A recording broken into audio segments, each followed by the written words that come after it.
foundation of the world. Yung keyword dito na before,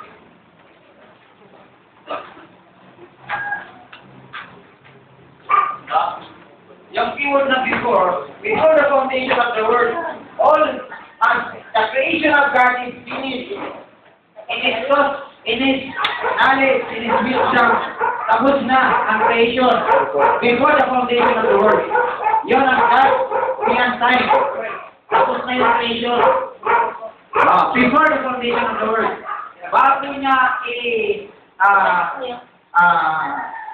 i-express yung creation, nandiyo na, tapos na yun. Okay, ay ano ko lang yung code dito sa... buhat na yun talaga, itatag ang sanlibutan. Yan ang yung God in time. Ephesians 1:4, before, nothing else. No? Wala pa ako, wala pa tayo, in existence. Tapos na yung creation ng Diyos. Yan. From, may pinagmulan in from. Ibig sabihin yung from, may pinagmulan, the beginning of creation, mula sa Genesis, the beginning of creation, yun ang God in time. No? Wala pa ang lahat. Pumasok lang ang Diyos doon sa creation. No? Nung pumasok ang Diyos sa kanyang creation, yun ang pasimulan ng creation. Okay. Mayroon itong talata na sinasabi na nakita ng Diyos ang kasalanan o ang sin o yung transgression. Kaya sabi sa Galatians 3, chapter 19, nandiyan pa kayo? Okay. Salamat naman.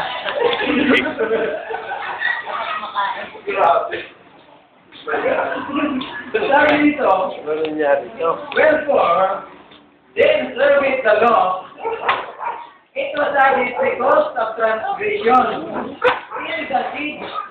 Still the seed, now you believe, should come to whom the promise was made, and it was ordained by angels.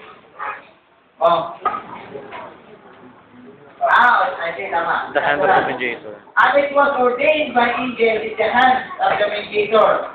Sabi nga, it was added, no? Pero it was added, kumbaga, sabi niya, ang pinaka-turn niya dito, si Kristo, si Jesus Christ, dahil nakita ng Diyos, dahil nakita ng Diyos na nagkasala, Uy, napapanood kayo sa buong mundo, ha? Wala. Do not harass. Sa Galatians 3:19, Kita kami nito babaglas. Kaya? sabi niya, Pupunan kita. because of Okay, the guys. creation, dalawa sa akin. Si Kristo daw, dahil sa pagsalaksan ng tao, si Kristo ay, idinagdag. No? Kumbaga, pagtaging si Kristo. Dahil sa kasalanan ng tao, si Kristo yung pangtapal para maalis yung kasalanan.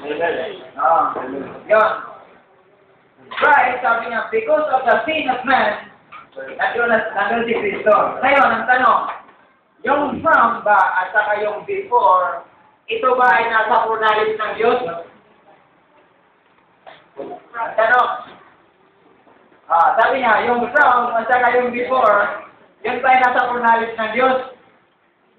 Yan, sabi niya dito, before, knowledge siya, nasa knowledge siya yung before, yung from at saka yung before, nasa knowledge siya.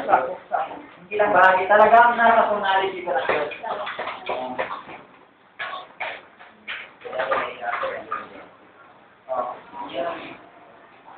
Nasa knowledge of God.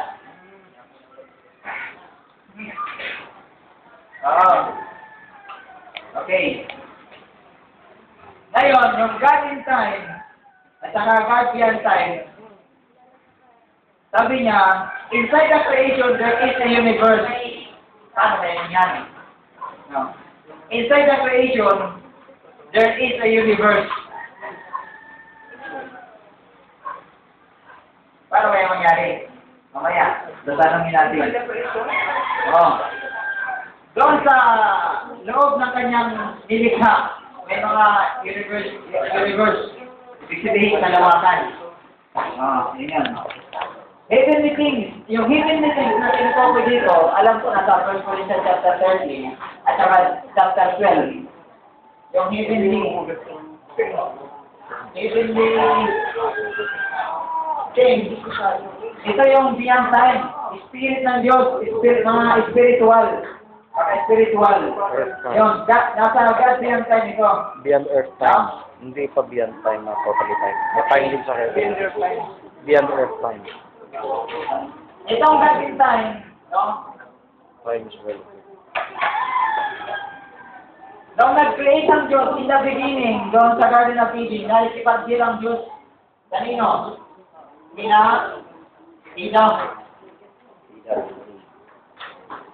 Adam and Eve. Nakikipag-usap ang Diyos sa kanila. No? Sa time nila. Okay.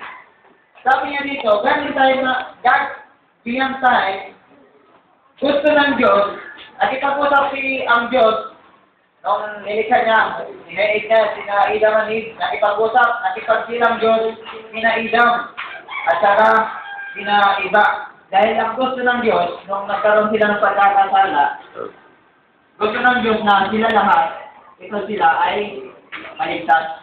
Tayong lahat, nakikipag-deal ang Diyos doon sa creation na gusto ng Diyos ay tayong lahat ay mga ligtas. Before the foundation of the world. At saka pagdating ng from the foundation of the world, ay gusto ng Diyos na makipag-deal siya sa atin. Gusto ng Diyos na tayo ay kausapin niya. Gusto ng Diyos na tayong lahat ay karapin. Okay. Dito sa pagkakasala ni Adam at sa kinaib, mayroon dito tinatawag na permitted will. Ano yung permitted will ng Diyos dito? Ano yung permitted will? Ang permitted will ng Diyos dito, dahil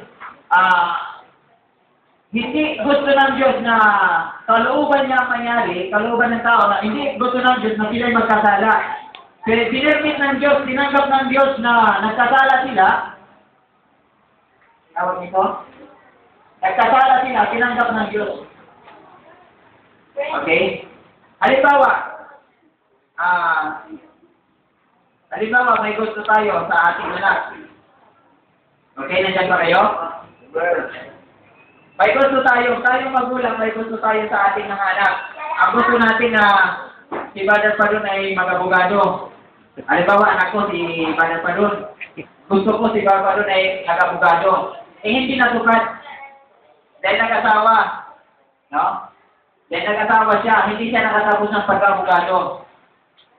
Tinanggap ko yun. Yun ang permissive will ng Diyos. Okay, yung permissive will, yung perfect will ng Diyos, ako halimbawa si Brother Padun, yung perfect will ko, na gusto ko siyang maging abogado, at yan ay natupad, na-overcome niya, yun ang perfect will ng Diyos. Okay, halimbawa, pangako natin sa anak natin, ako ang Diyos na creator of all things. Sabi ko, itong Adam and Eve na to, hindi sila magkakasala. Okay. Kung hindi sila magkakasala, hanggang sa katapusan, yun ang perfect will ng Diyos. Pero hindi ganon. Nagkasala sila, kaya ang ano nito ay permissive will. Pinahintulutan na lang ng Diyos. Tinanggap pa rin ng Diyos, bagaman sila ay nagkasala. Okay? Pero, dito, beyond that permissive will, mayroon doon perfect will. Ano ba?